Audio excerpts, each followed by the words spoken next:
का मामला है, रिप्रेजेंटेशन यानी भागीदारी का मामला है। एक बाप के 4 बेटे हैं तो बाप की जितनी भी संपत्ति है, रुपया पैसा जमीन जायदाद, उसके 4 हिस्से होने चाहिए। इसी तरह इस देश के भी जितने लोग हैं यहाँ पर, इन लोगों को अपना अपना अधिकार मिलना चाहिए। इस तरह से बाबा साहब अम्बेडकर ने इस देश के मूल निवासियों को 6000 जातियों को जोड़ करके 4 हिस्सों में बांटा। साथियों, पहले हमारे लोगों को एसटी, एससी, ओबीसी, माइनॉरिटी को 6000 जातियों में बिखेर दिया और बाबा साहब ने जो प्रयास किया 6000 टुकड़ों को 4 टुकड़ों में समेटा। और 4 टुकड़े कौन से? एसटी, एससी, ओबीसी और माइनॉरिटी। इन लोगों को विशेषाधिकार दिया। लेकिन इस विशेषाधिकार को लेकर के कई सारे कर्मचारी बने, अधिकारी बने, बहुत सारे हमारे नेता बने, जनप्रतिनिधि बने। हम थोड़ा अधिकार तो ले लिया, लेकिन आज क्या कर रहे हैं? बाबा साहब का संविधान तहस नहस हो रहा है। उसके लिए क्या कर रहे हैं? साथियों, ये जो संविधान बचाने का काम जो है, जो लोग करेंगे वो मिशन के लोग हैं, वो ही करेंगे।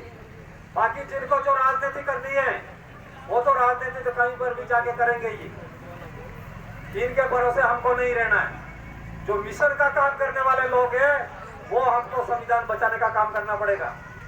संविधान बचाने का काम हम करेंगे तो सारे अधिकार आपके सुरक्षित रहेंगे।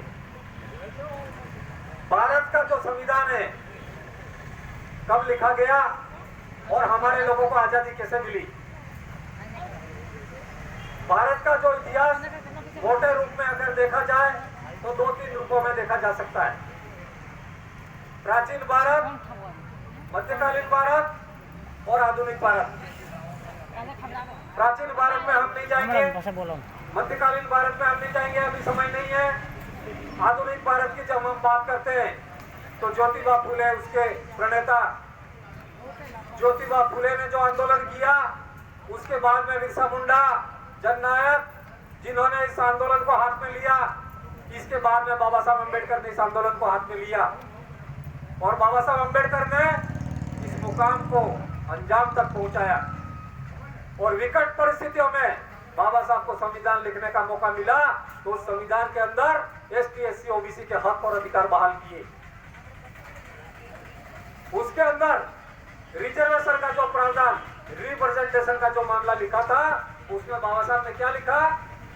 शैक्षणिक दृष्टि से और सामाजिक दृष्टि से जो पिछड़े हैं, इन लोगों को प्रतिनिधित्व अलग से दिया जाए। संविधान में यह मेंशन था। सोशली एंड एजुकेशनली जो बैकवर्ड है, इन लोगों को रिप्रेजेंटेशन देने का मामला था। लेकिन संविधान के अंदर 103वां संशोधन किया। उसके अंदर क्या किया इन्होंने? आर्थिक आधार जोड़ दिया। साथियों, आर्थिक आधार पर यहाँ का मतलब जो है आय के आधार पर भागीदारी देंगे। और आय के आधार पर भी क्या किया? जो हायर लोग हैं, हायर कास्ट के जो लोग हैं, आर्थिक आधार पर इनको भी रिजर्वेशन दिया। लेकिन इनका जो इनकम रखा 8 लाख मिनिमम। इनका आदमी 8 लाख कमाता है तब तक गरीब नहीं है। और आदिवासी एसटी, एससी जो है वो 2.5 लाख से ऊपर कमाते ही वो लखपति हो जाता है। 2.5 लाख जुई तमार बदार नहीं जुई ने पहला ने 8 लाख से तय आदमी 8 लाख ऊपर कमाए तो ही पेलो क्या। तो यहाँ पर भी फिर के डाल दिए साथियों। और जो लोग ये कहते थे कि देश के अंदर जो 50% से ज्यादा रिजर्वेशन नहीं हो सकता, उसके अंदर इन्होंने आर्थिक आधार पर जो आरक्षण लागू किया, उसके अंदर 50% से आरक्षण ज्यादा बढ़ा दिया। तमिलनाडु के अंदर 74% रिजर्वेशन है, वो 50% से ऊपर नहीं है। राजस्थान के अंदर 60% रिजर्वेशन हो गया। और यहाँ पर हम लोग 7.5 वर्ष से धरना प्रदर्शन कर रहे हैं कि हमारे शेड्यूल एरिया का जो आरक्षण जो है 45% एसटी को दिया और 5% एससी को दिया, बाकी किसी को नहीं दिया। तो 50% तक सिमटा हुआ है। जब पूरे देश के अंदर, राजस्थान के अंदर 50% से ज्यादा रिजर्वेशन हो सकता है तो शेड्यूल एरिया का रिजर्वेशन 50 से ज्यादा क्यों नहीं हो सकता? ये जवाब हम सरकार से मांग रहे हैं। लेकिन आज तक ये सरकार सुनवाई नहीं कर रही है। और सरकार तो सुनवाई क्या करे, यहाँ पर जो 17 आदिवासी विधायक है, ये विधायक जब अनुशंसा करेंगे राज्यपाल और राष्ट्रपति को, तब जाकर ये लोग सुनवाई करेंगे। ये है प्रावधान। लेकिन ये क्या कर रहे हैं 17 आदिवासी विधायक?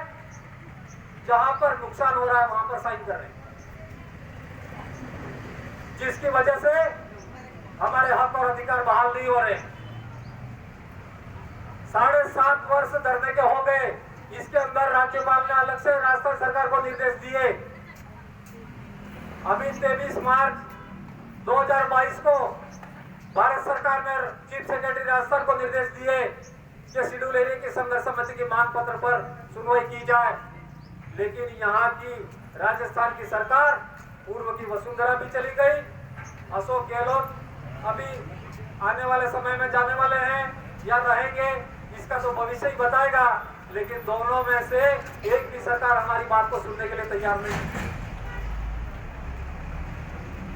तो गांधी जी के 3 बंदर, कान से बहरे, आंखों से अंधे और मुंह से गूंगे, कैसे बढ़ के ये सरकार बैठी हुई है।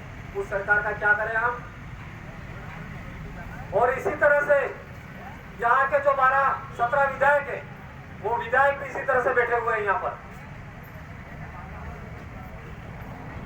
और मेरिट टॉप करने वाले जो बच्चे हमारे ST/SC के, जो मेरिट टॉप कर रहे हैं, वो लड़का हमारा प्रत्येक भर्तियों के अंदर मेरिट कोटे में जाना चाहिए।